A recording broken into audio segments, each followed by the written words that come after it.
ನಮಸ್ತೆ ಎಲ್ಲರಿಗೂ. ಇವತ್ತು ನಾನು ಫಿಶ್ ಫ್ರೈ ಮಾಡ್ತಾಯಿದ್ದೀನಿ. ನೋಡಿ, ಇದು ಫಿಶ್ಶು, ಹುಣಸೆ ರಸ, ಅಕ್ಕಿ ಹಸಿಟ್ಟು, ಚಿಲ್ಲಿ ಪೌಡರು, ಶುಂಠಿ ಬೆಳ್ಳುಳ್ಳಿ ಪೇಸ್ಟು, ಕಾರ್ನ್ಫ್ಲವರು, ಸಾಲ್ಟು, ಧನಿಯಾ ಪೌಡರು. ನೋಡಿ, ಇದು ಹುಣಸೆ ರಸ ಈ ಥರ ಗಟ್ಟಿ ಇರಬೇಕು, ತುಂಬ ತೆಳ್ಳಗಿರಬಾರ್ದು, ಗೊಜ್ಜು ಥರ ಇರಲಿ.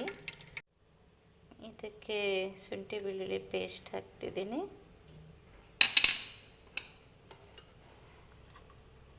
ಮತ್ತು ಈಗ ಹೇಳಿದ್ದ ಇಂಗ್ರೀಡಿಯೆಂಟ್ಸ್ ಎಲ್ಲ ಹಾಕ್ತೀನಿ ಇದಕ್ಕೆ.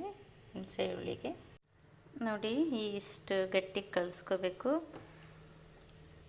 ನೀವು ಇದಕ್ಕೆ ಸ್ವಲ್ಪ ಉಪ್ಪು ಖಾರ ಜಾಸ್ತಿನೇ ಇರಬೇಕು. ಇದನ್ನೆಲ್ಲ ಫಿಶ್ಗೆ ಅಪ್ಲೈ ಮಾಡಿಬಿಟ್ಟು ಒಂದು 1/2 ಅವರ್ ಆದರೂ ಇಡಬೇಕು. ಆವಾಗದು ಫಿಶ್ಶು ಮಸಾಲೆ ಎಲ್ಲ ಹಿಡಿಯುತ್ತೆ.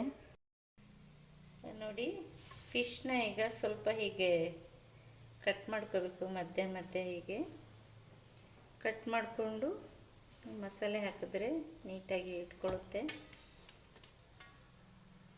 ಹೀಗೆ ಕಟ್ ಮಾಡ್ಕೋಬೇಕು.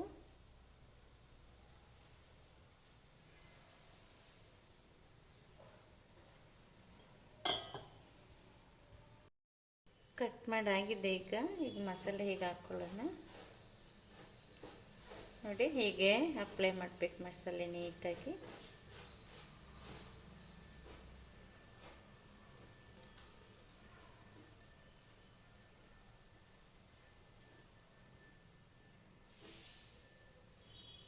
ಹೀಗೆಲ್ಲ ಅಪ್ಲೈ ಮಾಡಿ ಒಂದು 20 ಮಿನಿಟ್ಸ್ 1/2 ಅವರ್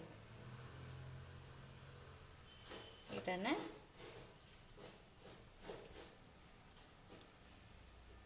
ಈ ಥರ ಮಸಾಲೆ ಹಾಕಿ ಒಂದು ಅರ್ಧ ಗಂಟೆ ಮುಚ್ಚಿಡೋಣ. ಇವಾಗ ಫಿಶ್ ಮ್ಯಾರಿನೇಟ್ ಆಗಿದೆ. ನೋಡಿ, ಇಷ್ಟು ಎಣ್ಣೆ ಹಾಕಿದ್ದೀನಿ. ಅಂದರೆ ತವಾ ಫ್ರೈ ಬೇಡ, ಡೀಪ್ ಫ್ರೈ ಬೇಡ, ಶಾಲು ಫ್ರೈ ಮಾಡೋಣ. ಮೀನು ಹಾಕೋಣ.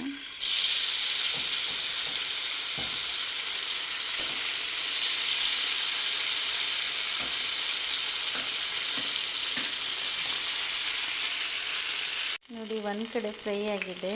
ಇದನ್ನು ಉಲ್ಟಾ ಮಾಡೋಣ. ಒಂದು ಸ್ವಲ್ಪನೂ ಅಂಟಲ್ಲ. ನೋಡಿ ಎಷ್ಟು ನೀಟಾಗಿ ಬರುತ್ತೆ. ಫಿಶ್ ಫ್ರೈ ಆಗಿದೆ. ಹಾಕೋಣ.